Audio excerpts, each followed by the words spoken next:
Recorded Books presents an unabridged recording of The Golden One by Elizabeth Peters, narrated by Barbara Rosenblat. This work is copyrighted 2002 by MPM Manor Incorporated. This recording is copyrighted 2002 by Recorded Books.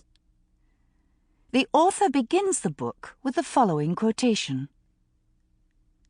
"We praise the Golden One, the Lady of Heaven, Lady of Fragrance, Eye of the Sun, the great goddess, mistress of all the gods, Lady of Turquoise, mistress of joy, mistress of music, that she may give us fine children, happiness, and a good husband."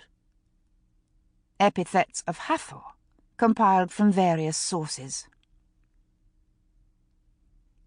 And now, The Golden One. Part 1. The Cemetery of the Monkeys. From Epithets of Hathor, compiled from various sources.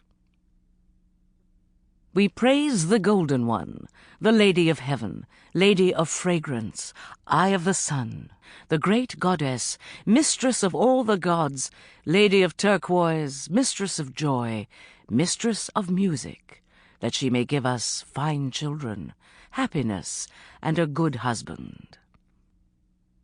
From Epithets of Hathor, compiled from various sources. Chapter 1. When I am in one of my philosophical moods, I am inclined to wonder whether all families are as difficult as mine.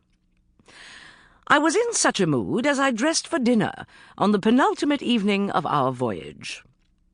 We would dock at Alexandria in 2 days, unless, of course, the ship was sunk by a German torpedo.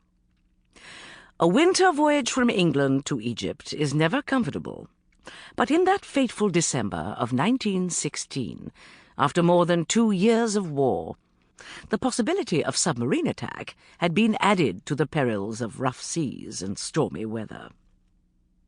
I was not thinking of that danger, for I make it a habit never to worry about matters that are beyond my control, nor of the difficulty of trying to keep my footing while the floor of the cabin rose and fell, and the oil lamps swung wildly on their brackets.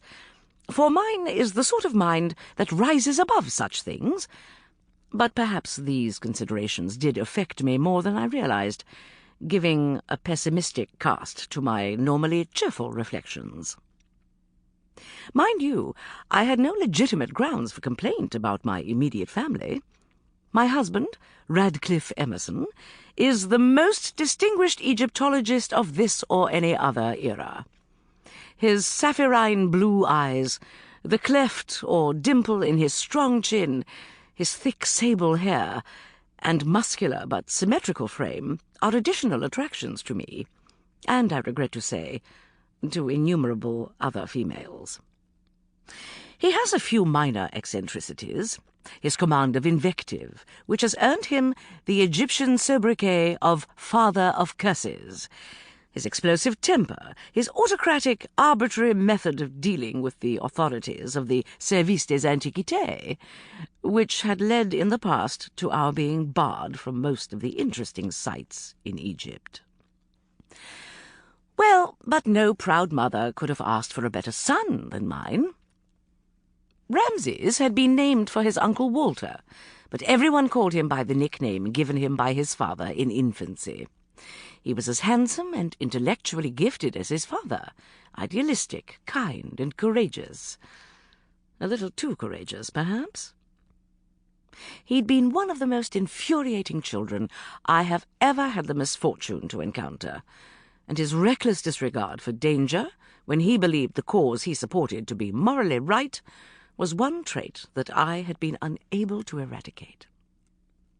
The most terrifying of his adventures had occurred during the winter of 1914-15, when he had taken on a secret assignment for the War Office.